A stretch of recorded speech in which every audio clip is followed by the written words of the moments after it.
When is it that you first realized with Josh, like, this guy's different? I think Minnesota game, when he had his first hurdle. I'm going to be honest with what I said, okay? Because I like to be true, okay? So that's a different white boy. I said, that's a different white boy.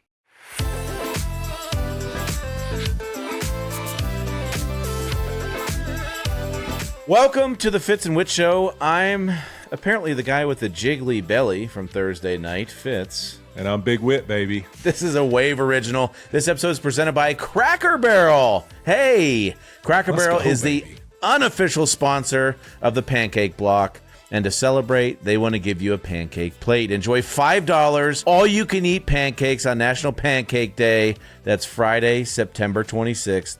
All day at Cracker Barrel. I got to imagine we could do some damage there, Whit. I can do some serious damage at Cracker Barrel. That is Melissa Whitworth's favorite restaurant, and I used to just destroy the Georgetown, Kentucky Cracker Barrel in camp with the Cincinnati Bengals, baby. That was my daily. I skipped our meals every day and snuck off to Cracker Barrel. It's my favorite, baby. Subscribe on YouTube or wherever you get your podcasts, and follow the show on social media at Fitz and Whit. That's Fitz, A-N-D, Whit. New episodes every Wednesday. Man, Fitz, third week of the NFL. I feel like it only gets better. I mean, last week I was just sitting here hyping up how much week 2 was off the charts. And then week 3, what do you know? We see crazy happening again. I mean, it's almost like it's scripted. It's so good. Honest to God, it really is. It's getting to the point where I'm like, maybe they have a point, because this is getting insane. I think we saw, obviously in the last few weeks, quarterbacks going down with injuries. So we're definitely going to take a look at, how some of these backups performed. That was a big narrative to this weekend. We'll also see how the most injured teams are faring and see if they are hurt, Fitz, or just hurting. Did you catch that? Okay. Did you get it? Yeah, I see what you did got that there. one? Okay. All right, cool. We got a ton of stories from our trip to Buffalo to share. I mean, what an epic week that was. And speaking of Buffalo, we got the man himself, Big Shnow. Dion Dawkins is going to join us. I can't wait, baby. Let's do it. Hey, by the way, the morning game, so I had to leave during the fourth quarter of those games to go watch Lucy. She had a soccer game, my daughter, 14-year-old daughter. Love going to the kids' soccer games, but it was just... I'm trying to peek at the phone every now and again. You look over the sideline. There's a couple dads doing the same thing.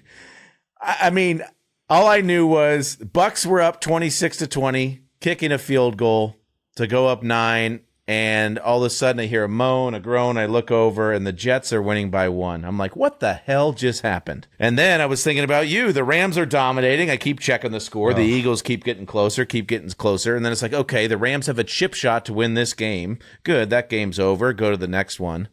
And I look up and the Eagles have won the game 33-26. It makes no sense to me. I'm trying to figure out that one. And then the Cleveland thing. They're losing 10-0 the whole time. All of a sudden, it's 10-10. And then somebody says, oh, it's okay. The Packers are hitting a chip shot right now with under a minute to win the game. And I look down, and Cleveland wins the game 13-10. It made no sense. And I know that you were having a good time watching. I was so confused because I'm getting updates and making assumptions about chip shot field goals. And apparently, that's not the way it was going to go this weekend. Yeah, you're dang right. I mean, the NFL is clearly drunk because, listen, I'm watching in that game, and I'm sitting there texting you, talking trash. You're like, I got to go to soccer. I'm like, oh, man, Jalen Hurts just got lit up. I'm like, oh, it's over. The Rams are taking control of this game. And then the next thing you know, it's just slipping and slipping and slipping. And then that happens. The blocked field goal, 2 in a row, which is unbelievable. Just get your ass down and freaking don't let up. Oh, my God. I'm so Is that what you do? I've always heard it's the most thankless thing to have to block on field goal, but that's what you do. You just get low and pray to not get knocked over. And root those freaking feet in the ground. And it's a sacrifice snap. I mean, you're going backwards and your head's going to hit the back of the turf, and you just got to die slowly. That's the only thing you can do. But the one thing you can't do is pop up. And they popped up, and it's over after that. And it was wild to see that sequence of events there. I called it the witching hour. I mean, it's like when you were flipping game to game, that witching hour, it was going crazy everywhere. Jacksonville, Houston, all the games. And you're just like, what the hell is happening? It's like in this 45 minutes, the league said, go crazy. And the entire league just did it all at once. Yeah, imagine being at a soccer game without watching. Sure, anything. That was great. Like it was crazy. All right, but then so let's talk about some of these injuries and specifically on the quarterbacks. the 5 quarterbacks that stepped up, Browning stepped in for Burrow. That one didn't go very well. They lose 48-10. Carson Wentz steps in for J.J. McCarthy. They obviously win 48-10 because they played the other team. The Commanders, Mariota steps in. They win big. Justin Fields gets hurt. Tyrod Taylor goes in. They lose, but again, one of those bonkers endings. And then Mac Jones, 2 weeks in a row, gets some wins for the 49ers. So I want to start with our Bengals and Jake Browning.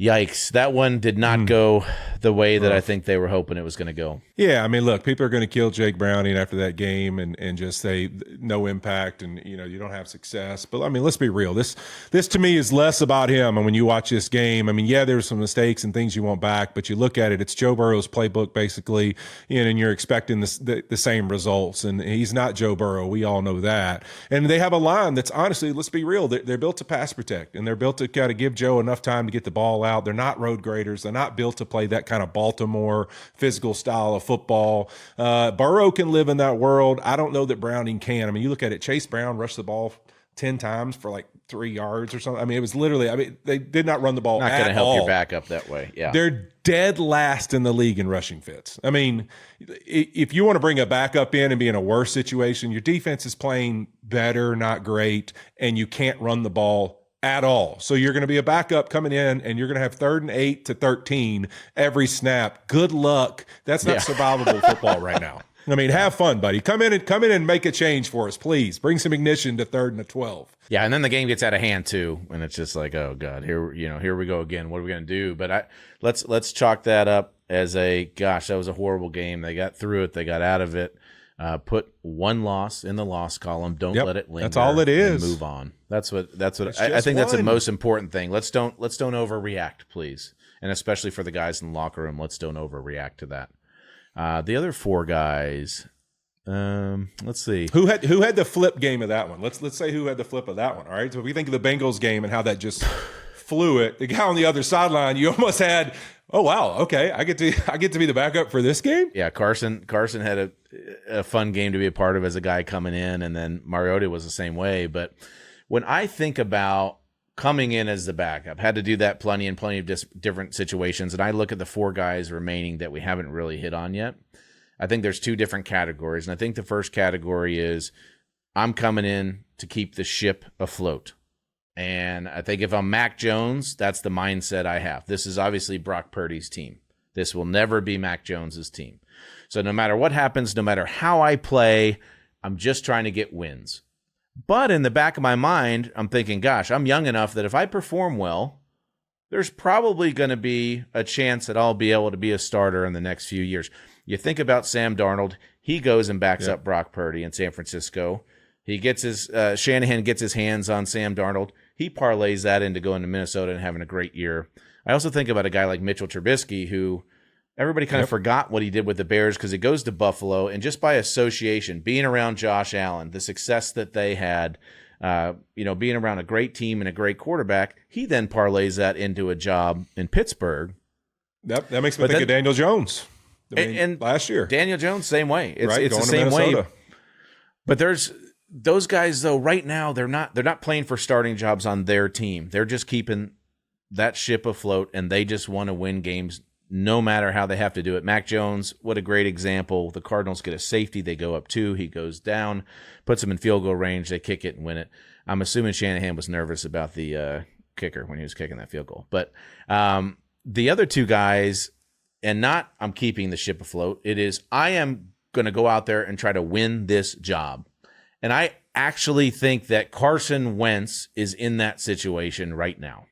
He's got a couple of weeks, not just 1 week, he's got a couple of weeks to kind of solidify himself as a starter on a team that won 14 games last year and started really slow out of the gate, right? J.J. McCarthy has this injury. Who knows how many weeks he's going to be out. If Carson plays well, that timeline could be extended a little bit.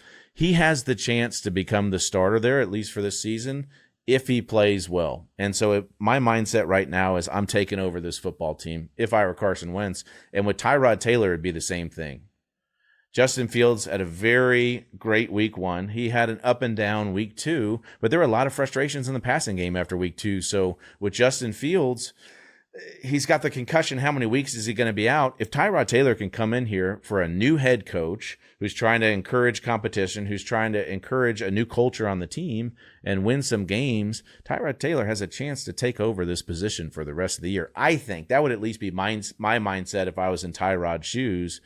And the other thing is, Whit, if you have veteran guys on the offensive line and you get a guy that comes in and he gets rid of the ball and he's not taking sacks and your offense is getting a little mojo, praise it's going to be hard Jesus. to take a guy like that out of the lineup, right? I mean, you've got two situations here where the guys could win jobs. That's what's interesting to me in really the Carson Wentz deal is that it's similar to Sam Darnold last year. I think of it as when you enter a young quarterback where there's going to be some questions, and I don't care what young quarterback we're talking about, whether they are, ready to take over or not. There's going to be some up and downs on communication. There's going to be some doubts on is this ball coming out, or what's their timing and stuff. And with a guy like JJ, where it's like it's not like you've solidified anything. But if I'm a veteran quarterback and I'm coming to a team, I got Kevin O'Connell calling the plays. I got insane amounts of talent out at the skill positions, and I'm about to get one more back in Jordan Addison. And I've got a defense that gives people fits. Like, that's got to be hey, I just got to go in here and just calm the ship. Like, I just got to calm things down. I don't have to go in here and be explosive. I don't have to go in here and dominate. I just got to calm things down and give everybody on offense a little pause. I like having a veteran in here where we just feel like we're going to go execute the plays we need to execute, and we're not going to have to worry about that. I mean, to me, he's got to be in one of the best positions you could think of to have that opportunity to really spark your career going forward and make this job yours the rest of the season. Yeah, and look, whether he at this point has the ability to do that, I think it's still yet to be seen. This is obviously not something that is a foregone conclusion. He's been on 6 teams in 6 different years for a reason, and I know that life. So I do think he has a great opportunity in front of him. Not 6 in 6 years, but maybe I was like an every other year guy. I was 2 years here, 2 there. Yeah. But the other thing is just the injuries in general. And every year I feel like we get to this point, first couple weeks of the season, where you're like, gosh, this is more injuries than I remember. This is more injuries. There are more stars getting injured than I remember. Gosh, there are more Achilles injuries than I remember. But I just feel like every year it's the war of attrition, and some teams have better luck than other teams in terms of the injuries. And I don't know how you were throughout your career in terms of sometimes I'd be on a team where it was just bad luck for the entire year and it started early. And I feel like there are a couple teams that are just like that every single year. It really is. And I think it's what's interesting when you look back at Sunday. Now, we don't know how the rest of the season plays out, right? Some of these scenarios where these quarterbacks are in for now, it could flip. The Bengals could all of a sudden get hot. We've seen them win a lot of games with Jake Browning. So let's not say that picture is not going to change. But I think the common denominator, I would probably say, Fitz, if you look at it, you lose your starter, you better have an identity to your football team. Right. So the run game, we're a team that can run the football and play physical. We play great defense. We're going to make special teams plays. We kind of know who we are as a team, even though our guys down, but we have a clear cut identity that's not necessarily wrapped in just them, but they are a part of that identity. But we already have one that exists without them. Anyways, they just take it to a whole nother level. And I think you look at that. I mean, the Vikings, Commanders, Niners, those teams kind of are those kind of teams that you'd say, hey, they were going to run these plays and be this style no matter what. What about the Commanders? Did it help them out a little bit? Because we sat there and watched their game against the Packers, and it was like, where the hell is the run game? Did it help them out and help Cliff out to be like, we got to call some dang runs? Yeah, and we're not They scared ran of the getting ball him hurt effectively. because he can run this style of offense, and that's kind of what I mean. Is he look at the Bengals versus Commanders scenario? You got a guy who can exactly run the same kind of stuff. Is he like the level of Jaden Daniels? No, but he can run the exact same kind of offense, right? Niners, very similar situation.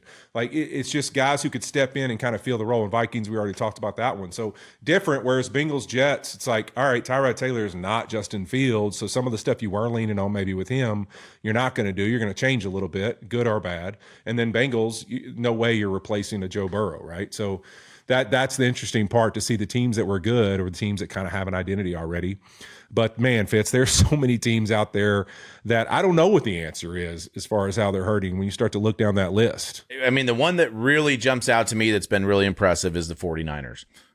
And you talked about a system, you talked about teams that have this setup and structure to where they're going to be successful and can be successful no matter what. But look at what Shanahan has done the first 3 games of the year. They're 3-0. Nick Bosa on IR. I just saw that. But let's just look at the offense real quick. So you start the season with wide receiver 1 on the PUP list, right? Brandon Ayuk, he hurts his ACL, MCL last year, week 7. Not back yet, but potentially back pretty soon. In the first game of the season, you lose George Kittle to a hamstring injury against Seattle. You put him on IR. Then after that game, you get the news that Brock's shoulder's a little sore. Oh, and he sprained his TCL. Yeah, that's an injury formerly known as turf toe for those interested. Yeah, I was about to say, you're not going to call it turf toe now? No, I sprained his TCL. So Brock misses the last 2 games of the year. Juwan Jennings goes out with a shoulder. He misses last week. And if that's not enough, they've lost both of their starting guards. It just doesn't make sense to me. And it seems like the 49ers have been cursed for a while with these injuries. But now they're sitting at 3-0. They're atop of their division. They've won 2 division games. Christian McCaffrey has been healthy.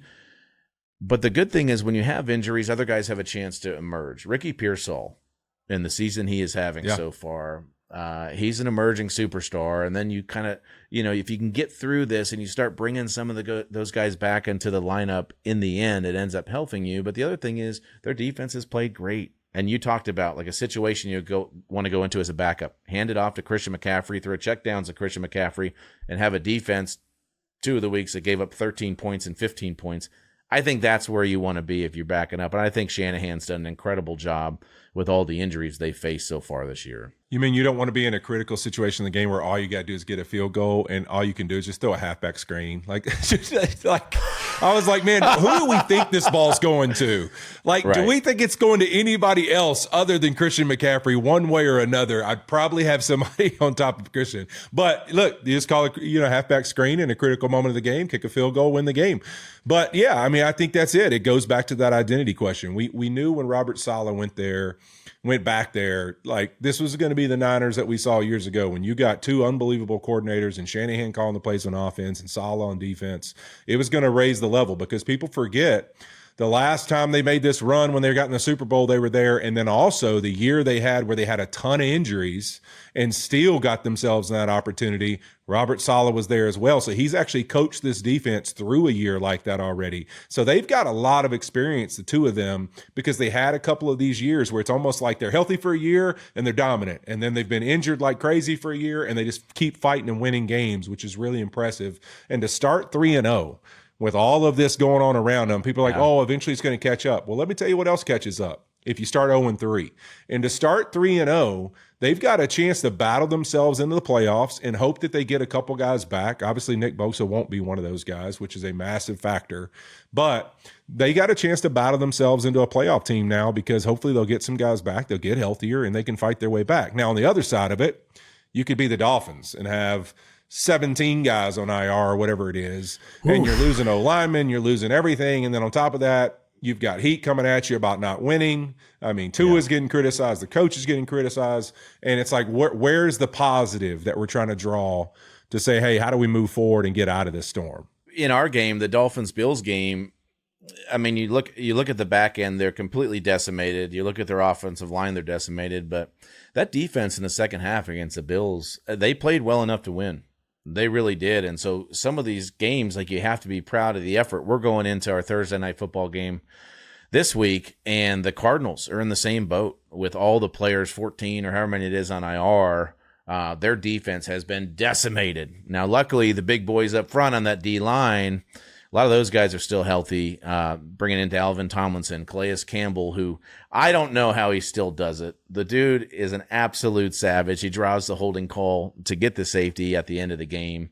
And Sweat is another guy that's been playing really well for them, but they just have so many injuries on the back end that it's tough. And then the hardest one, and this is one of those things where injuries in the NFL are just tough. And you had a great story last year about Higbee, but James Conner goes down in that game. And you want to know how well respected he is. Why don't you just watch that? And you watch every single Cardinals player come off the sideline, because they knew it was a serious injury, just to kind of wish him well. And you watch every single defender from the 49ers on that field come over to James Conner and tap him on the head and say, "We love you, man. Hope for the best." Those are those gut-wrenching moments. But as a player, when you're in that moment, you hate it, but you also feel the love, all the respect that he got from both sides. Yeah, I think those are those moments as a player. I was watching it and I looked at first and just like it was kind of threw me back to see how many guys from both sides were all in that big circle. And it reminds you how special our game is. Like, even when the animosity and all the crap and trash talk and everything, when you see a guy who I think universally everyone has the same kind of respect and admiration for who they are, just a true warrior, that true warrior respect from other guys.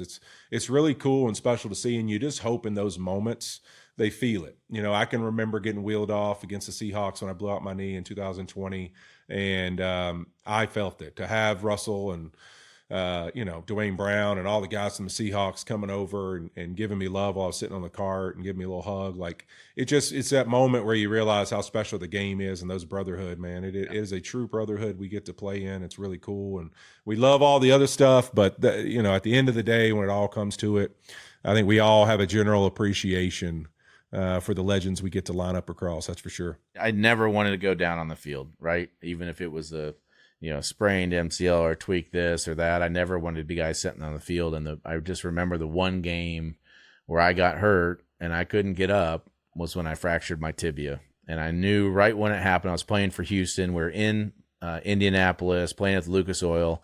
I knew my leg snapped in half. And I was, that adrenaline rush where it didn't really hurt yet, but I just knew something was wrong. I went to try to stand up and it just wasn't functioning. And that was the first and only time I ever got carted off the field. I think even when I hurt my hip, with Washington, I was able to walk off, but I knew something was wrong. But you're right. In those moments, the thing for me was like, I got to call my wife because Liza has never seen me down on a field, not able to get up. And so the second we got into that tunnel, I took the guy, one of the trainer's phones, dialed her up, and I said, "Hey, I'm fine. I just broke my leg. I snapped it in half, but it's going to be okay." Because those are those moments. It's like if you've never seen it before, I had never felt it before, I knew that they were going to be worried.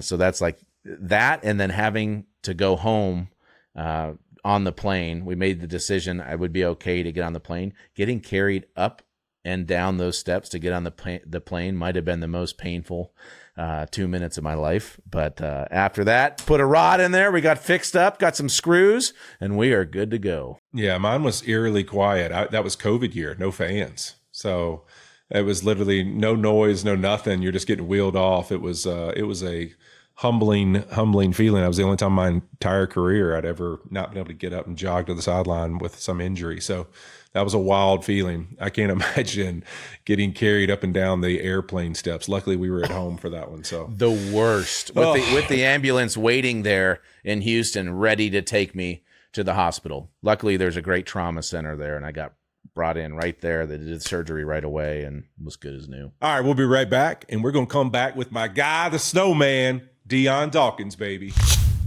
Hey, Whit, I got a question for you. Do you like pancakes? Buddy, I like anything with cake in the name, especially if I can eat it for breakfast. Do you like your pancakes golden and fluffy with crispy edges? Is this just an attempt to try to make me hungry, Fitz? Well, no. I just wanted to tell you that National Pancake Day is coming up on September 26th, and Cracker Barrel, yes, Cracker Barrel has $5 all-you-can-eat pancakes to celebrate. Oh, tell me more, buddy. Cracker Barrel is the unofficial sponsor of the Pancake Block. I know you had plenty of those in your career. And to celebrate, they want to give you a pancake plate. Enjoy $5 all-you-can-eat pancakes on National Pancake Day, Friday, September 26th, all day at Cracker Barrel. Oh, Fitz, I love the tradition of sitting down at Cracker Barrel with my family. Yes, you do. And their pancakes are golden and fluffy with a crispy edge, just like you said. I'm definitely gonna dine and dig in, baby.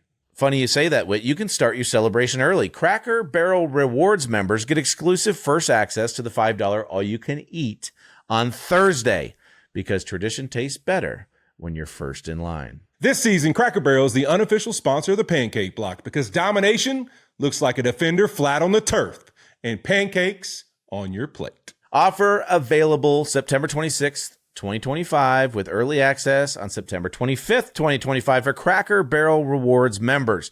Dine in only for single customer consumption. No sharing. Pancakes only. All right, Fitz and Whit listeners, our guest today is a 4-time Pro Bowl selection, a Walter Payton Man of the Year nominee, one of only 2 Bills offensive linemen to catch 2 touchdowns. Dang it, only had 1 as a Bengal. 2. His protection helped his QB win MVP last season. His team is currently undefeated, and even more importantly, he convinced Fitz to take his shirt off by leading the way on Thursday night. You already know it's Dion Dawkins, baby. Yeah, what's up, Fitz and Witty? What's Fitz and good? Wit, Fitz and Wit. Yeah. You did it, man. I had a lesson for my kids. I said you can't give in to peer pressure, and you did it. I wasn't going to do it for Josh, but I did it for you. You're a big, beautiful man. We appreciate you on the show today, man. I love it. Ah! What's up? There it is, baby. You know what, Dion, man, it's been really cool getting to know you over the last few years and really just your whole vibe and everything. And we talked about this the other night, man. But the first thing I want to say, your personality on Thursday night, coming out just who you were up on that desk. We know what an honor it is as a lineman. We don't get a lot of opportunities like that to come out on a set in primetime TV and be honored for how we play. What is it that drives that confidence that you just seem to have? The Big Shnow title, you rock the vest with no shirt underneath. You come shirtless to a game. There seems to be this level of confidence that really sets you apart. Yeah. Where does that come from? I think it truly comes from me being from Jersey. I think me coming from New Jersey and being around so many different cultures, I think it has influenced me to be myself. I've been around so many people that were just way left and way right. I said, cool, I like the way left and the way right crowd, so I'll stay right in the middle. And I just kind of adapted it. But also I think when it comes down to it, I think more of the younger kids that are scared to be their true self, right? There's so many children, there's so many young kids, there's so many nieces and nephews that I have that just be trying to find their self. And I'd be like, bro, just be yourself. You like this, like that. You like anime, love anime. You like dragons, be the best dragon, coolest dude that you can be. Put on a tail and put on some and be your person. So I just said, bro, why not the big boys, right? We all can have beautiful wives, right? We have beautiful wives and beautiful fiancés that love our big self. So why not show the world the big self, Show the world the big guys, man. So I just feel like just be yourself, and, it might influence other people to try to be their self as well. Because we have a lot of people that are fake and try to fake and who they are, and they get, caught with the fake stuff later on. But I just choose to just be Shnow, man. I'm just I think I'm one of one. I love that. You are one of one, brother. And I think the offensive linemen are having a moment right now. I think Jason Kelsey, all the commercials. We got, I'm not going to call you big uglies anymore, but big, beautiful, bald Whit. Thank you. On TV. But what you were just saying there, it feels like that's the Buffalo Bills locker room right now too. That you guys truly are a team. You love each other. We had Josh on earlier, and he was talking about going to St. John Fisher and getting away from camp and just getting to hang out with the fellas. But I would love to know, how has that evolved since you've been in Buffalo? Because I know you got there the year before, Josh. Are you the longest standing member, the tenured member on the Bills right now? I think Reed Ferguson has me beat by a year. How's that changed though since your rookie year to now? When we got there, it was more of like boot camp. Okay, I would say like it was like going to military training, right? Like coach pulled all the stuff out of the locker room. We didn't have the ping pong table. We didn't have like none of that stuff.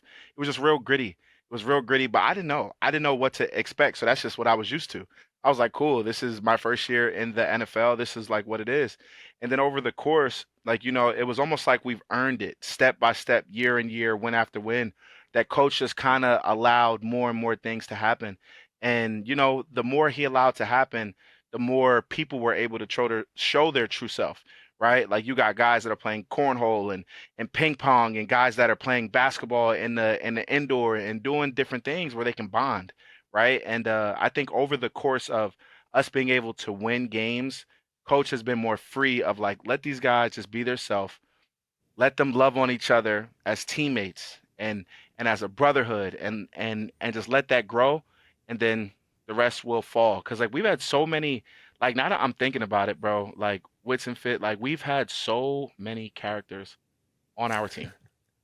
We've had so many different Yes, you have. personalities on our team. And, I am just thankful that coach allows us to be true to who we are. Cause like, bro, I walk around and I literally chirp. Like I say, "Prr, prr," like that's my thing. I chirp, people chirp at me. Like it's like a weird thing where like I say, "Prr," you already know it's your buddy dog. And people like that's like a greeting. It's like a greeting. And I love that. I'm just loved that I love that people just allow that greeting to be something that I'm just like, that made me happy today. Right? Are we Just, supposed to chirp just back? say, we walk by, we say, and you chirp back. So it's can't just do like, it. Snow. That's it. And that's it. I Like love literally, that. like it's a cool thing. But there's so many other guys too. Like there's so many other guys that have their little niches that it's just weird. Like Ty Johnson, like Ty line dances, right? We all just walk up to Ty and just start doing like a fake Cutting Eye Joe, right? Like it's just different. It's just different things that guys do, and it's just not weird, but it's just like you Embrace ever the seen weird. you ever seen what's that movie, The Greatest Showman? Oh yeah. Yeah. Yo, Oh, it's yeah. like The Greatest Showman, right? Like everybody has like all their different things, and it's just like here, this is what you got, you know? I love that. You know what's crazy, Dion? I was actually talking to Aaron Cromer, your offensive line coach, who obviously was with me in LA in pregame, and I told him one of the coolest things that I really love about even your guys' group. Let's just even in just the smallest group of let's just go to the O line, much less the team personalities. Like Spencer Brown, this big scary sucker with his brace and his visor, and the whole thing. He's just a scary ass dude. He's his own personality. Osiris is his freaking personality, just freaking strong as crap. And I mean, he's going to be a really special football player. And then Connor, and then Dave, Big Cheese, baby. I mean, come on, Big Cheese. That's my guy. Like, I just think of like, even in y'all's group, we were talking about how cool it is that like each guy kind of has their personality and they're themselves. And he was talking about how important that is. And I was saying, yeah, it's almost like we forget sometimes that we started off as little kids and we love, I want to be Batman or I want to be Superman. I want to be whatever. And it's almost like you get to this seriousness of playing this sport at this level and you start trying to be somebody you're not. And it's like, hey, don't forget if putting something on like a visor or a neck brace or an elbow pad or dressing a certain way to the game makes you become that superhero version of yourself. That's what it's all about. Go be yourself. Yes, and I think that's what's really cool about y'all's group. Y'all are unique in just who you are, and you go out and celebrate it. Yes. Hey, Whit, now I was just whispering, like the fact, right, that Osiris Torrance, okay, I'm going to vouch for this now. I think he will be one of the best guards in the NFL soon. If it's not right now, it's soon. He is one of the greatest. He's young, he understands, and he's smart. But the kid has a cat. I have never grew up with people that have cats, right? Like nobody is saying a pit bull. We're not saying like a labradoodle or a golden doodle. We're talking about a cat. When we talked to Saibo when he first came on the team, it's like, yo, tell us something that you like, right? Or tell us something about you that people don't know, right? He said, I like anime. Cool. A lot of guys like anime. Then he had the haymaker, Mike Tyson. He said, and I have a cat. I sat back. Whit's a big cat guy too. That's different.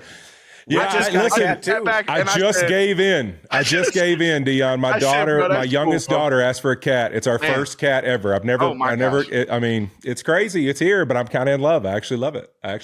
Is Saibo living by himself? Like, is Saibo living on his own with a cat? Saibo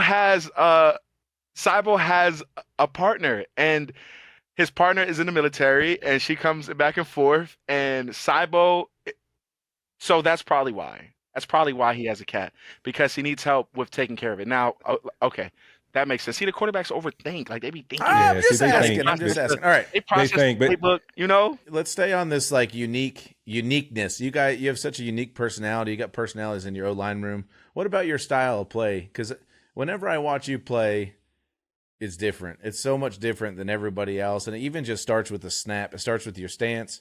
It starts with, like, you have all these guys that are trying to cheat back and getting called for illegal formation. You just seem to have a particular style about you.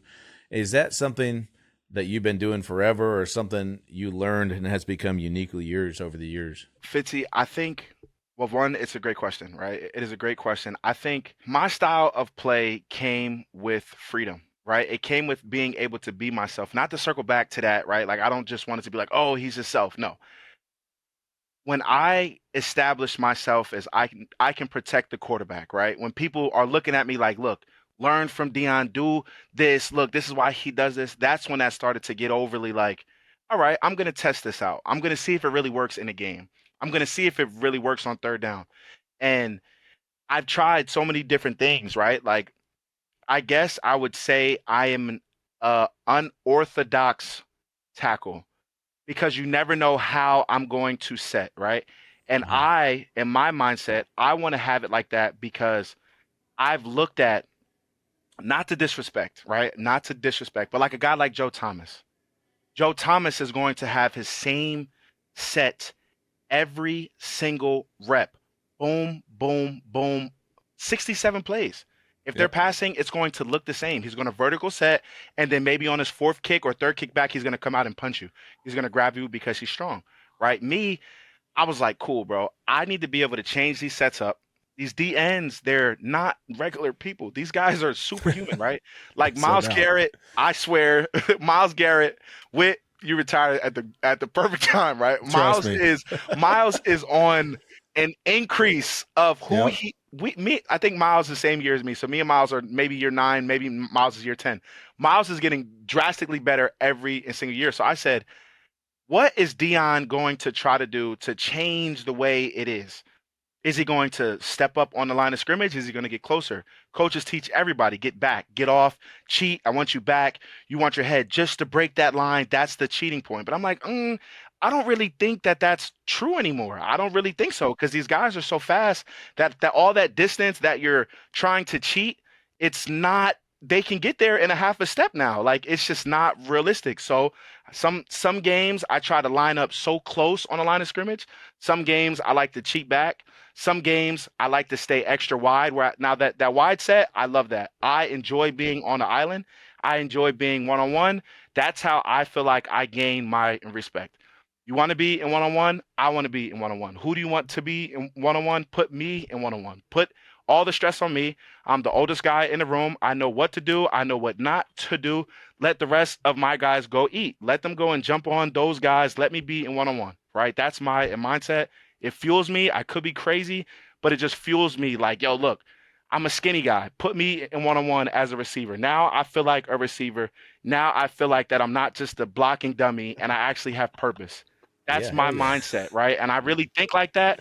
It could be crazy, but that's just how I think. And, over the course, all of my snatch downs and stuff like that, that all came from boxing and just trying to steal the advantage. But the only thing, Fitzy, I like to be wide, and I will beat you off the line of scrimmage.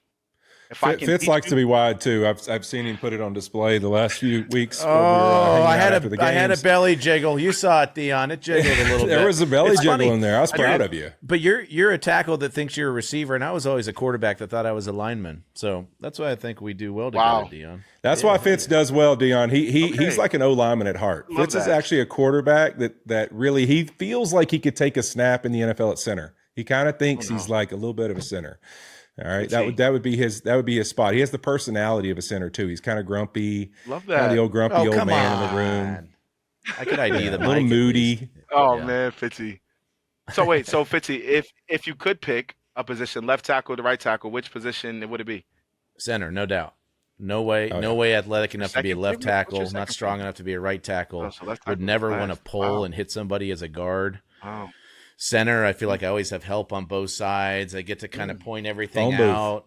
Yeah. I mean, that's the only position it would have been. And then you Okay. take on that cerebral. You're really going to outthink these guys. Getting some arguments with the quarterback about the mic points. I think that would have fit me nicely. Sounds What right about on do, your do you line. play? And- Do you play Catan with the guys? Do you play any Catan with Josh and the No, boys? No, he no, doesn't no, play no. Catan. No, I am not Okay. a Catan guy. No, no, sir. Okay, what about Mr. Brightside? So that's kind of become the thing we got to hear in the fourth quarter of this Culture. last week. Had you heard of Mr. Brightside before it got Yes. played in the stadium, and are you a fan of the song? Yes, I am cultured. I am cultured. My sister well, Mr. Brightside like wasn't a thing, but yes, I am a fan. But when I was younger, my sister actually forced me to listen to like Blink 182, Psalm 41, Good Charlotte, like these groups, and it kind of brought it through all the way through high school and college.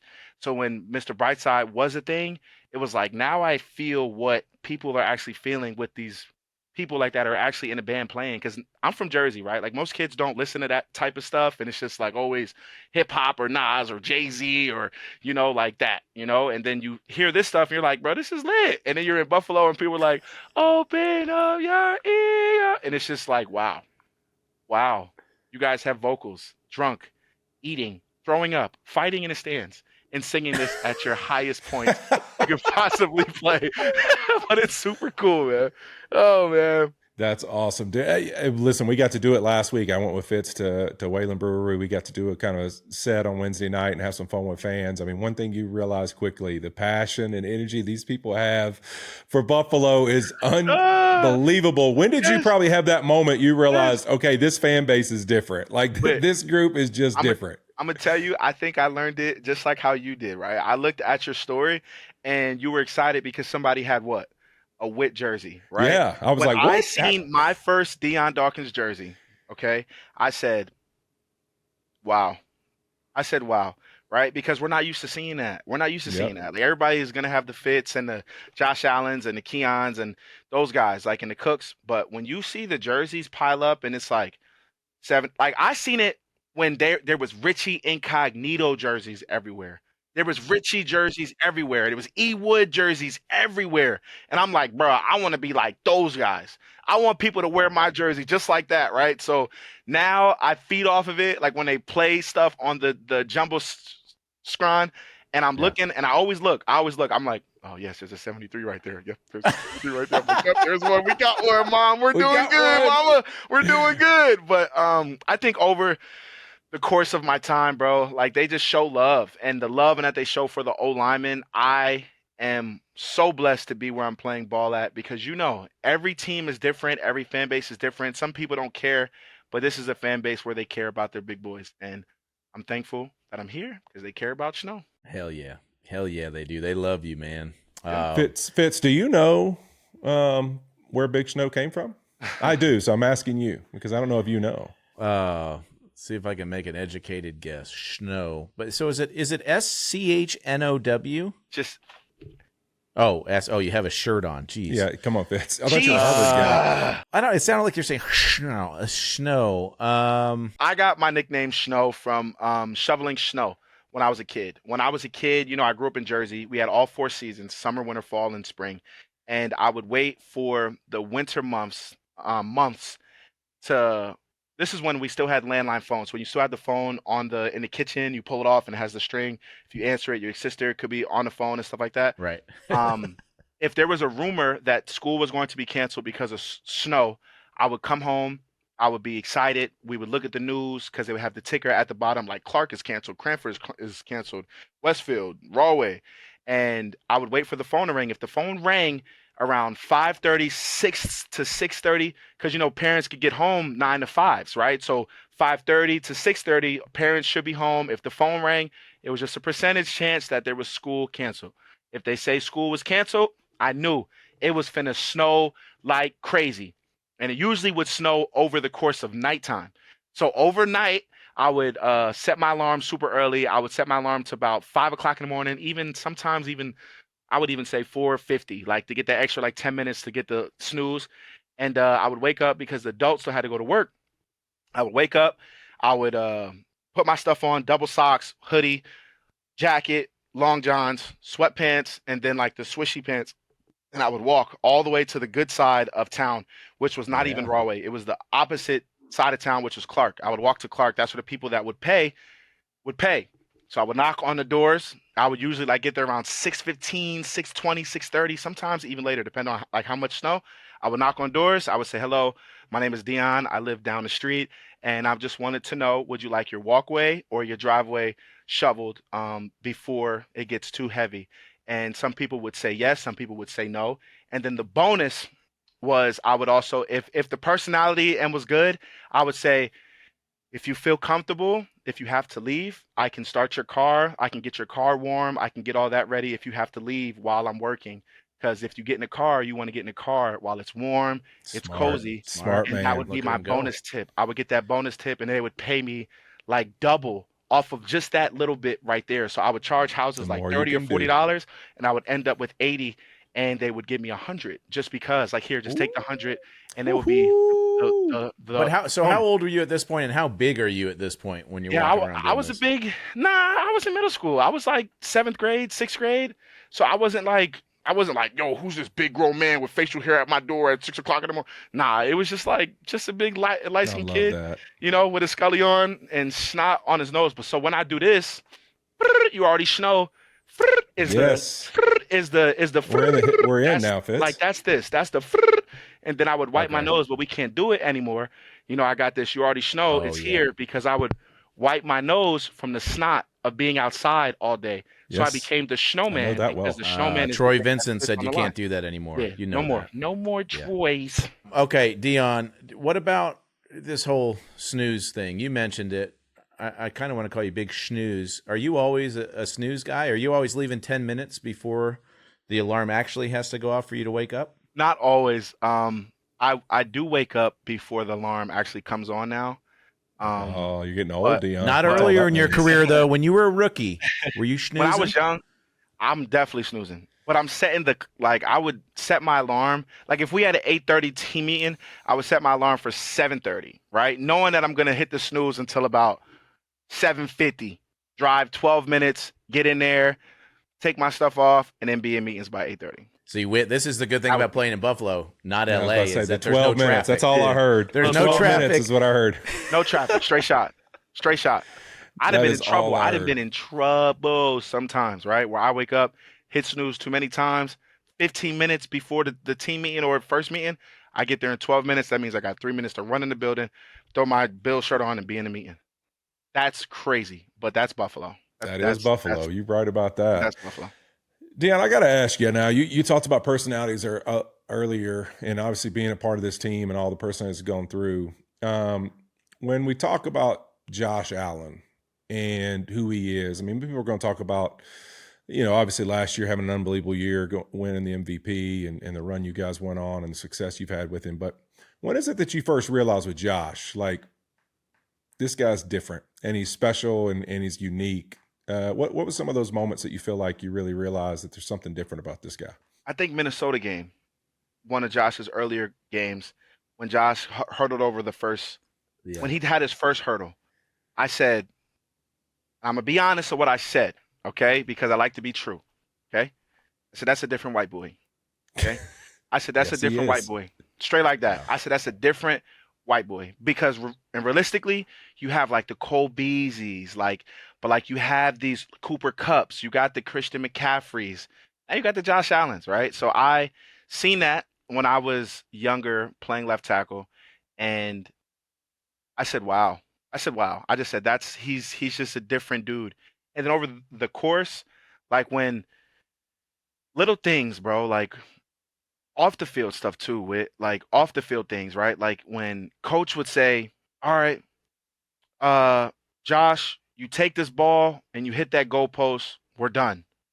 No more practice. And Josh will take the thing, he'll look around, everybody's like, come on. And it's all on the line. And he'll hit it. Ding! Goalpost. Now we're off other field. Josh, take the ball, all right? You make 3 3-pointers. You make a 3-pointer. We're done. We're all just like, come on, let's see, right? Done. I said, different white boy. Our white boy. I love this guy. That's awesome. But Fitz got a comparison to Josh once. Didn't you? Yeah. Didn't somebody tell you, Fitz, that you and Josh were just like each other? Yeah, you know what? Big Shnow and I played with this guy, but I want to say I think I a little of that's owed to me because I played Josh right before he got drafted by the Bills. I played him in beer pong and skunked his ass. So I think I had to. Oh, wow. I taught him a thing or two. But so Lee You skunked him in Smith. beer pong? Yeah, how about that? Lee He was Smith. young. I just heard it. Did you say Lee Smith? I said Lee Smith, a Lee teammate me and you have both had. Lee Dion, Smith. you'll love this. Listen Holy to this. smokes. Hey Dion, this is when I knew Josh was going to be real. Lee goes to me. He's one of my best buddies, and Lee was like, Fitz, this dude we have now, this young kid, he reminds me exactly like you. He reminds me exactly of you, except he's talented. And I was like, dang. Okay, Lee. Wow. Okay, we might have something here. But the moment you meet Josh, like he lights up a room, obviously, his personality, it's so welcoming for everybody. I want to know at the end of the game, you're talking about he's got this clutch gene, he just knows how to get it done. Has that part of it changed? Has there been a change in his demeanor from year one to now year 7 or 8 or whatever he's in? Oh yeah, in those it's night and moments. day. I'm gonna give you a little story. Okay, we all love stories. Okay, Ravens first week of the season, first game of the season. Okay, and always listen to what I say because I tell the truth, right? So I don't want to sugarcoat it. I tell the truth. All right. So we're sitting on the sideline, and we see the score. Okay, we seen the game. We played the game. You guys watched the game. It's the first game, only game on the TV. Ravens are kicking our butt. Okay, Ravens are doing what they do. Derrick Henry is having one of his nights. Okay, he's having his way, running up the sideline, doing this. That I think it was the third quarter. When Derrick Henry ran to the opposite end zone. So this is the opposite end zone from our tunnel. Okay, he's running up our sideline, stiff arms, a guy, touchdown. Okay, now I think we're down maybe 2.5 scores, maybe even three. I don't know, but the points looked drastically different. It was like 1-3 to like 3-2 or 32 to like 1-3. It looked crazy where we're looking at it, and I'm like, yo, we have 2 number changes to their 2 number advantage. So like we're looking at it, and I'm looking at it, and of course I'm like, guys, just do what we do, protect the quarterback. Don't let it be you. All right, don't jump into the problem of why it's going bad. All right, finish the game off, protect the quarterback. In my mind, I'm like, we are not about to win. This is crazy, right? And of course, like I'm thinking that as a competitor, I'm thinking about it. I'm like, yo, this is going to be tough to come back. Josh comes over, and now it's our turn to go back on the field because I just told you Derrick Henry just scored. Josh looks at us, and Josh goes, we're still in the game. I said, all right, cool. I guess we're still in the game. All right, come on. And let's keep this thing going. And my face froze, though. Like, I definitely froze. Like I said, all right, we're still in the game. Let's do it. Come on, guys. Come on. Yep. And we get up and we stand on the sideline and our little huddle thing as we're about to jog on the field after the kickoff. And we go on the field. And I'm thinking that, I'm like, yo, this guy just told us that we're still in the game. Next thing you know, boom, score. Next thing you know, boom, field goal or whatever. Next thing you know, punch out. Ball is ours. Next thing you know, tie, or we're up by a point, or whatever the heck it was. Then boom, here we go again, kick the field goal, game win. I said, wow. I said, 1, mentally tough. 2, different guy. And 3, he put the team on his back. And even for us, like I knew that it was going to be harder because I knew once he said we're going to win this game, I knew that he knew something that he was going to have to pass every single time.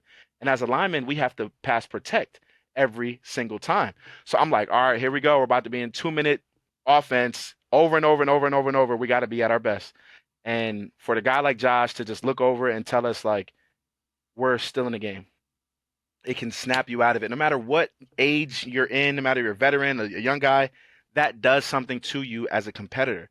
When your leader, when your MVP is speaking up and saying, we're still in the game, you better shut up and just listen. You're still in the freaking game, right? So just from him saying that, I was just like, shut your behind up, Dion. All that bull stuff you thinking, snatched it right out of your head. We're on the field, and we're going to win this freaking game.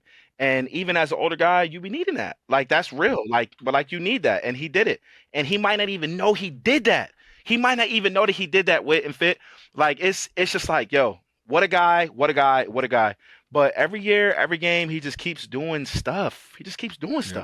Like, what the heck? I don't know who he is. I don't know who he is, bro. He's Listen, an alien. my only example is he does that to me on the golf course, Dion. So I've had to unfortunately pay him a lot of money because it always feels like I got a chance to beat him, and then he just starts doing stuff where I'm like, that ain't fair. Like, there's nothing fair about that. Like, how can you be that athletic? Like, it's crazy. He can just will his way, which is really special. out of nowhere. It's like, where did it come from? Yeah. And you're calm doing it. You're not even changing the facial expression. Like me, like I'm so animated. I'm no. He's just like, we're still in the game. Dion, I'm thinking about you as a father and facial expressions. I'm thinking about you like reading books to the kids. Oh, and yeah, like how fun That's got to that be must epic. be. He's got to be a great I have storyteller. I have fun. How old are the kids? I have a 5, 4, and a 3-year-old. My oldest will be 6 in November. I'm very animated, but they love it. I make Yeah, noises. what has fatherhood done for you? Like, how do you feel like that's affected you being a dad? Oh man, fatherhood is I feel like I've always been a good person, but I feel like being a father has made me a better person, right? I think of not to my son, but my daughters have definitely changed, definitely tightened, and definitely they did some screws, and my daughters just make you weak, bro. But they just make you weak, and you just want to do everything right. Like you just want to do everything. I never want to say no, right? And I have made my mind up that I will be the best version of myself, so I could never say no to my baby girls.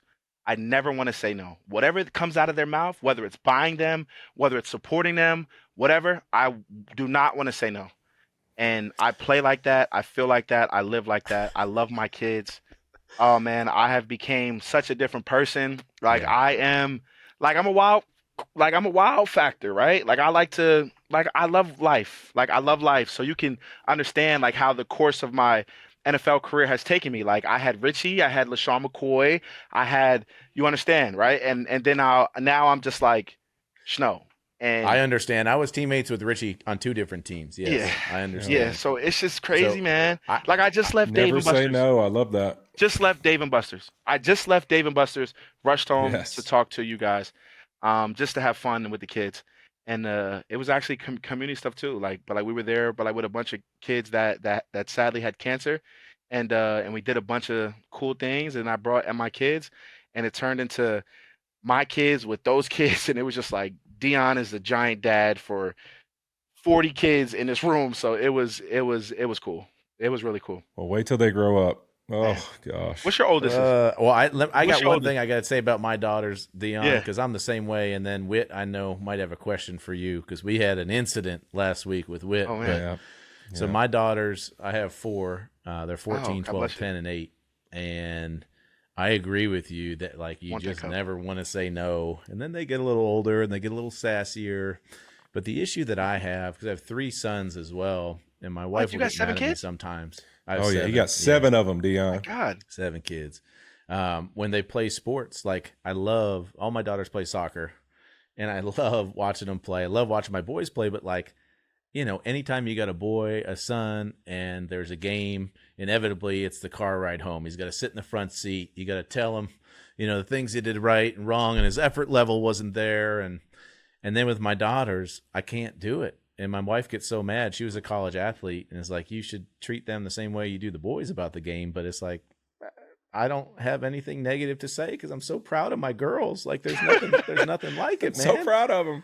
But Whit had a bit of an incident, Dion. We might need to get your opinion. Tell on me, I here. want to Whit, know you all wanna tell about what it. happened? Man, Come on. Dion, my first high schooler, my oldest daughter, she's a freshman in high school.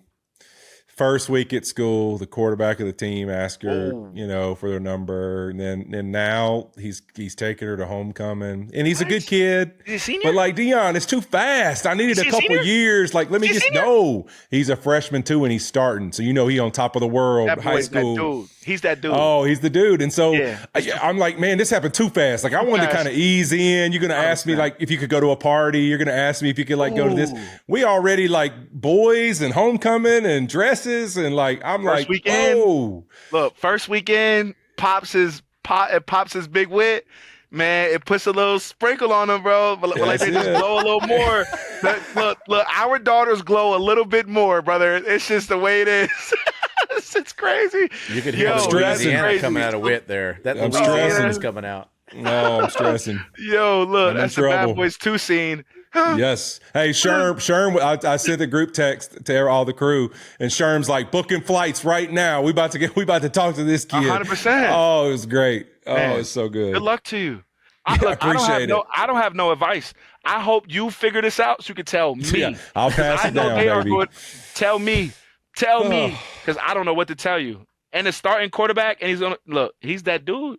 Look, the offers is going to be Terrible, coming man. in. Then the NIL money going to be coming in, and then he going to be taking you to dinner. you're not making it better. That boy going to be You're taking not Whit making to it better. dinner. Yo.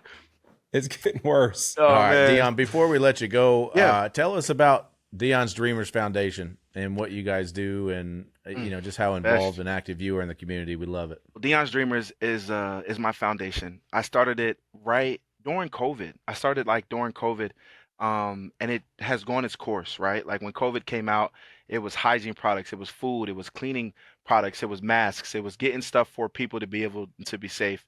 And then after like not that passed, but after that kind of settled, then it went into the inner city children and the inner city kids. Why it all started is because I have nephews. I have nieces and nephews. My older brother, I don't even know if he knows this, but my oldest brother, we have the same in birthday. He got locked up.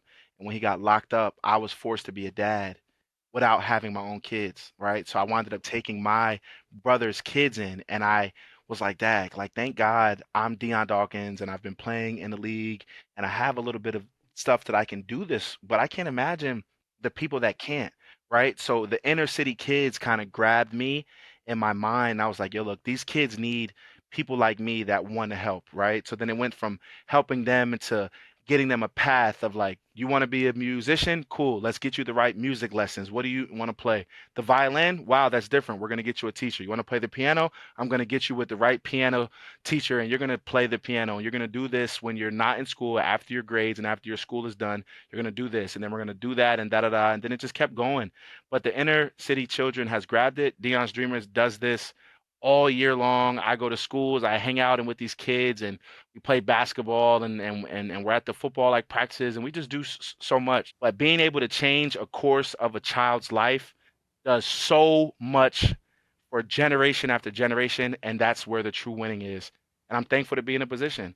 And I love that. I'm just true. Dion, it is, man. Being available, being present, being consistent. Yeah. It's one of the greatest things you can give someone, man. And you are all the things, man. You have an awesome personality. You're an elite football player, but you're an even more special human being. Your leadership and, in that area with your foundation, and then also, helping create this Protector of the Year award, man. Yeah. Hey, dude, I couldn't be more proud to have gotten a chance to get to know you even better over the last few years. And we're just honored you came on with us, man. Yeah, appreciate you, brother, for your time. I appreciate you, Whit, and I appreciate you, Fitzy.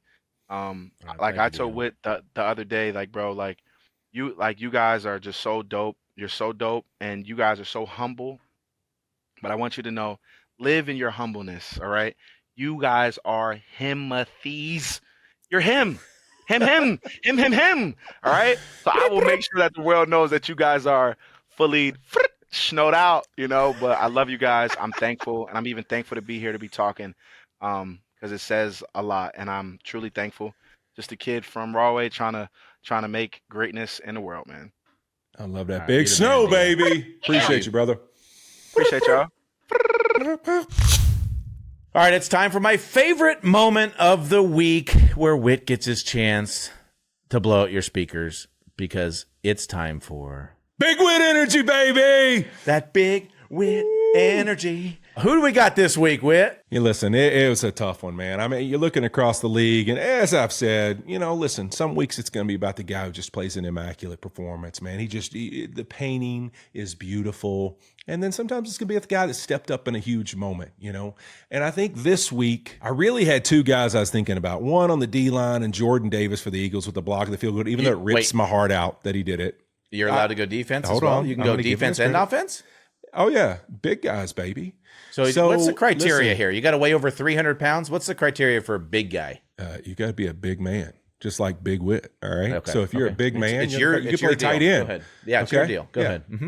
All right. So here's what I would say. I wasn't going to lean D lineman because I like to lean to the big fellas. So I got to give a guy credit, even though it just crushes me, that he came in and did his job. I'm really happy for him because he bounced around some this offseason and got back with the Philadelphia Eagles. Fred Johnson steps up for Lane Johnson, who is literally one of the best right tackles in football, goes down in this game. They bring in Pryor. He struggles. The Rams get a massive sack fumble. We think the whole game's changed and it's over. I'm texting you, talking trash. I've got big Whit energy. I'm posting stuff about the Rams on social media, just living big for the moment. And boy, did I just eat it, because Fred comes in and locks it down and does a great job. Now, listen, he didn't play a perfect game. He came in and got it done, brought some stability. They start throwing the football.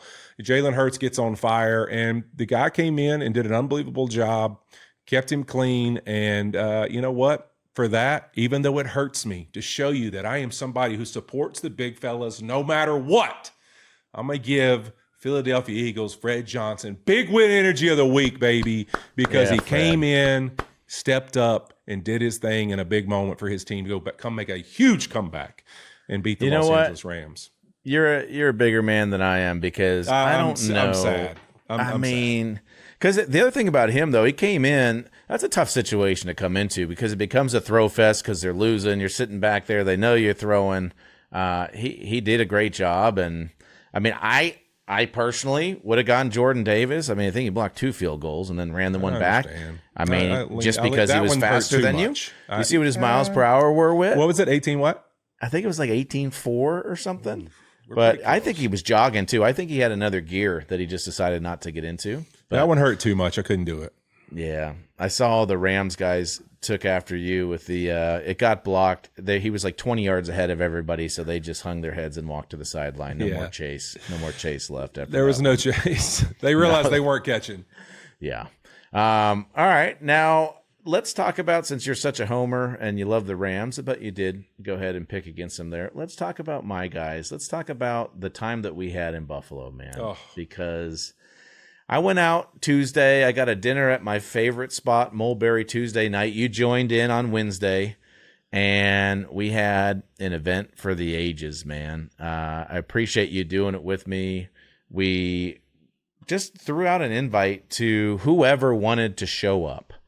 And Wayland Brewing Company helped us out and said, look, you could do it here. They got a DJ. They got security. They had the whole deal. They've got great beers. And wow, we had over 1,000 people. And after our experience with the tailgating a few years ago, you're official member of Bills Mafia. I think you're even more ingrained in Bills Mafia now after the show we did. I really feel that way. I mean, I've had the bowling ball shot. I've had Pizza Pete's.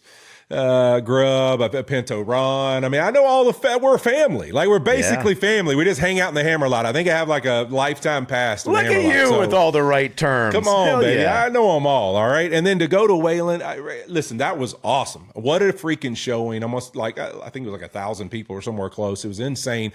Here's what I would say, Fitz, that I'm dealing with now this week. Going cheese curds in Green Bay and wings in Buffalo back-to-back weeks has been tough on a brother's cholesterol, okay? Like, I am scared to know what my cholesterol is right now, because I had so much. Yeah. Buffalo wings, cheese curds. They're so good, though, aren't they? Almighty. They're so my good. God, the blue cheese. Why are they so much better in Buffalo? They're so good. It doesn't matter where you go. It doesn't matter what restaurant you're at. It doesn't matter what hotel or bar you're at. They've got amazing wings. And listen, I was even more excited. There was an LSU Tiger Big Whit jersey in the crowd. I mean, you saw me. I lost my mind when I saw that. I was like, yes, like I am family. People brought a Whit jersey to the Buffalo Bills celebration. So that was pretty epic. I thought it was cool having Stevie up there, Sherm getting up and saying some things was awesome. Carissa's throw. I mean, the whole night.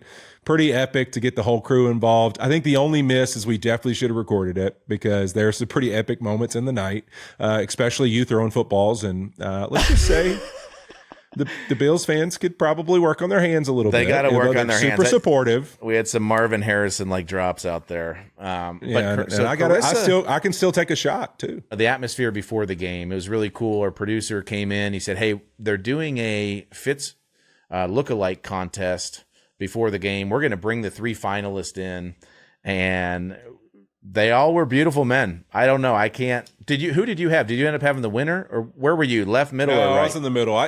Yeah, my guy. You know what? He had great attire. I mean, he just messed up. 7 years. 7 teams. I'm sorry. Yeah, and 19, he got a little confused. He got confused on the kids versus the teams. But listen, he brought it. He had the chains. He had the jacket. I thought he did a good job. The other part that I thought was really funny. Me and you were talking before. And Tony, they asked who the best AFC team was, and Tony thinks it's the Ravens. So Tony was going to go Ravens, and the crowd was just giving it to him. Just so upset, booing him, throwing stuff at him, chucking beers his way. And then you came on next, and we just had the discussion like, can you do the where else would you rather be than right here, right now? And I wasn't sure. I wasn't sure if it was appropriate or not. And so we were just going to feel it out in the moment. And you gave such an epic speech, which I knew you were going to. You got the crowd so fired up that you dropped it at the end. I did. I had to drop it. The best part of that morning was our production meeting when Tony was sharing what he was going to do. And he was like, "What are you saying, Whit?" And I was like, I really hadn't thought about it yet. And I was like, because he was hoping I was going Ravens too, based off some of our other conversations. And he's like, "Wait, you're not going to," it was like he's just waiting on me to tell him what I was going to do. So I had to hold it to the last minute. I couldn't let him know that I was going Bills. So it was good. It made it even better because he was looking at me like, "I hate you for doing this to me. I just got booed off the stage, and now you just took all the love." But that was a pretty epic moment. That was fun. I was sweating after that pregame show. We got in it. It was serious. Then it was like a conditioning test. We had to kind of light jog into the stadium to make it for our next segment. But speaking of stadiums, so hi, Mark. That stadium is done after this year. Obviously, you can't miss it. You could see the new stadium, and I was able to go in and get a tour. And when I tell you, it is going to be so epic. Literally feels like the Roman Coliseum. Fans are straight up and down. Not a bad seat in the house. Everybody's right over the field. I didn't know it was grass. It's going to be grass. They've got all the UV lighting and the drainage and the heaters and all this special technology. The place is going to be really loud. They've got the cantilevers that cover 60% of the seating. They've got all the snow melt figured out on the roofs, in the stands, on the field, and how they're going to do that. Was really cool to see. And the coolest part for me walking around was Terry Pagula has his hands all over this thing. There's a lot of different things that he was like, this has to be outside. We have to have grass. We've got to have all these little things, taking input from Brandon Beane and from Coach McDermott. I thought it was really neat to be a part of that. It'll be sad to close down Highmark, but the new memories and the new things that'll happen with this team and Josh Allen and everything else, I bet you there's going to be some pretty epic memories that are going to be built in the new Buffalo Bills Stadium. And they've also upgraded the visitors' locker, which is the visiting locker room in Buffalo was, I think, they had two toilets. Listen, that's disgraceful. The visiting locker room, it's unbelievable. It's one bad. toilet doesn't even have a door. It's just bad. You can't even do your business with the privacy of a door. It's disgraceful. But the other part I got to enjoy, Fitz, is doing the driven with Dion Dawkins into the stadium. I got to, because they don't know I'm in the truck and we're doing this interview, and got to ride in with him to the fans and the energy. And it was really special to see what life as a Buffalo Bill is like. What a cool stadium. Sad to see it go, but I think the new one's going to be quite some memories. And then also, what a fan base, what a place to be a player and to have success. I mean, I don't know if there's a better one in the league. If you're at the high end of when they're achieving and winning, just for the love of that place, for their players, that was really cool. Get to ride in and see the love Dion got on his way into the stadium. Yeah, and because of all the interactions we had with the fans on Wednesday night with our show and on Thursday night with TNF, we also got to see a lot of beards. And there might not be a better fan base in the NFL with beards. I mean, just all kinds of different colors and styles. And I will say, though, this might be the first week that we're going to have to award co-beards of the week to our Beardos, because I know the two guys I'm talking about. I definitely now, do. I think they were actually on the main broadcast, too. Yeah. The guy with the Buffalo hat on and the whole get-up. I don't know, Buffalo shoulder pads. I don't know what those things were, but we had one guy look like Santa Claus, and the other guy, you can tell, has just been a Bills fan his whole life. That mustache really was dedicated beautiful. to the cause. The mustache was incredible. But as the other guy just, again, he's going to get me with the poof. Like, Yeah. I think he had to have taken a pick that morning and just poofed that There's got to be, out. yeah. We're The sides poofing. were There's a lot of incredible. poofing. And I can guarantee you he plays Santa at a mall in December. He has to. It was too good. He had such a warm demeanor. And I didn't get to ask him, but I wonder if they were brothers or if they're just buddies. They look very similar. The hat, the Bills hat was like, oh my gosh, the Buffalo hat was awesome. I mean, that thing was epic. He looked fresh out of like a movie with that thing. Yeah, there's some pride. There's a lot of wear and tear on whatever that pelt is that he wears on his shoulders and that hat. There's some pride that goes into his getup every week. But we are given the first Beard of the Week award to our guys. You know who they are. You know who you are. We'll put a photo out of you because you guys deserve to be honored. You're great Bills Mafia members, and it was really fun to get to spend some time with you guys on Wednesday and see you on Thursday during the game. No doubt. Hit us up on social media if you want to nominate a friend or yourself for the next fan beard of the week, because we are always, and I mean always, looking for good beards, and it has been a nice stretch these last few weeks as the games have kicked up of beards.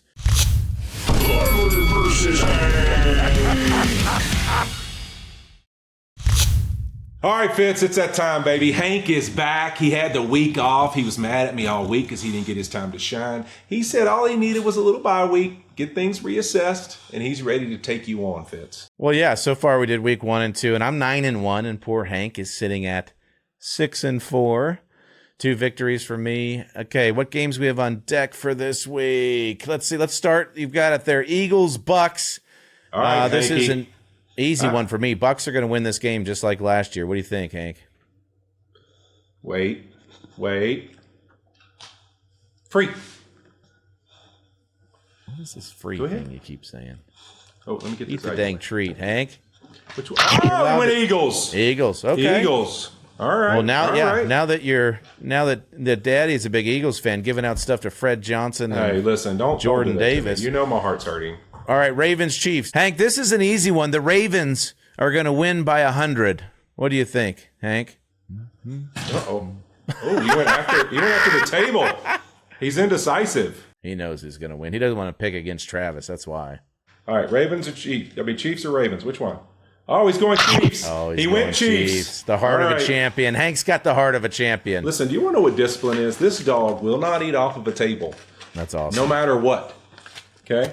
All right, Colts versus Rams. Who you got, Hank? Yeah, baby. Yeah.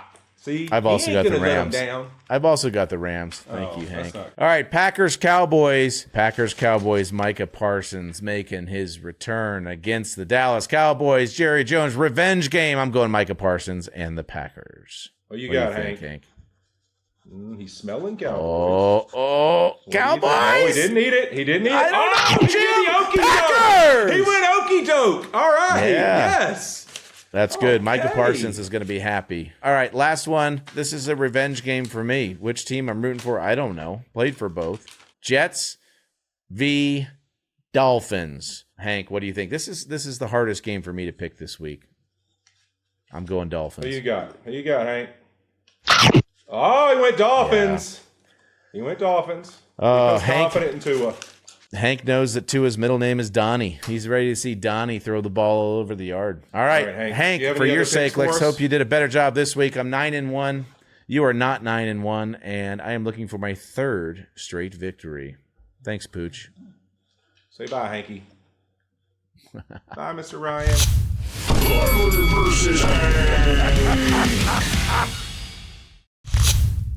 All right, that's it for us. But we'll be back next Wednesday with all the biggest news from week 4. The NFL's headed to Dublin, baby. If you're going, go to J.R. Mons.